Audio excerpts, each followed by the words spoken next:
Mini screen television ആരാധകർക്ക് ഒരുപാട് പ്രിയപ്പെട്ട പരമ്പരയാണ് ഏഷ്യാനെറ്റിൽ സംപ്രേഷണം ചെയ്തു വരുന്ന കുടുംബവിളക്ക് എന്ന പരമ്പര. TRP റേറ്റിംഗിൽ ഇപ്പോൾ 2ാം സ്ഥാനത്തുള്ള ഈ പരമ്പരയിൽ സുപ്രധാനമായ വഴിത്തിരിവുകൾ വന്ന് സംഭവിച്ചിരിക്കുകയാണ്.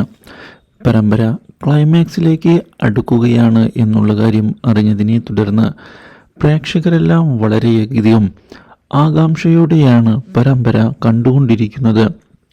എന്താണ് ഇനി സംഭവിക്കുക എന്നുള്ള കാര്യം പ്രേക്ഷകരെ ആവേശത്തിൽ ആഴ്ത്തിയിരിക്കുകയാണ്. എന്നാൽ ഇതേ സമയം പുതിയ സംഭവവികാസങ്ങൾ പരമ്പരയിൽ വന്ന് നടക്കുകയും ചെയ്തിട്ടുണ്ട്. തന്നെ ചതിക്കുകയായിരുന്നു എന്നുള്ള കാര്യം വിശ്വസിക്കുന്ന പ്രതീഷ് ഇതേ തുടർന്ന് രഞ്ജിതയുടെ കൂടെ നിന്നുകൊണ്ട് നീക്കങ്ങൾ ആരംഭിച്ചിരിക്കുകയാണ്.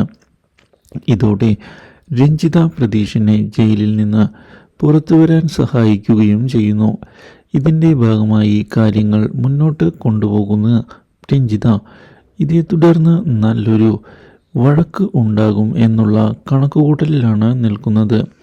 ഇതേസമയം വിചാരിച്ചതുപോലെ തന്നെ ശ്രീനിലയത്തിലേക്ക് തിരികെ എത്തുന്ന പ്രതീഷ് തൻ്റെ മകൾ സ്വര എവിടെയാണ് എന്നും അവളെ താൻ കൊണ്ടുപോകാനാണ് ആഗ്രഹിക്കുന്നത് എന്നുള്ള കാര്യവും വെളിപ്പെടുത്തുന്നത് സുമിത്രയെ ആകെ ഞെട്ടിച്ചു കളയുന്നു. സ്വരമോൾ നമ്മുടെ പ്രതീഷിൻ്റെ മകളാണ് എന്നും അതുപോലെ തന്നെ അനിരുദ്ധിൻ്റെ മകളല്ല എന്നുള്ള കാര്യവും അറിഞ്ഞതിനെ തുടർന്ന് സുമിത്ര ആകെ ഞെട്ടിപ്പോയിരിക്കുകയാണ്.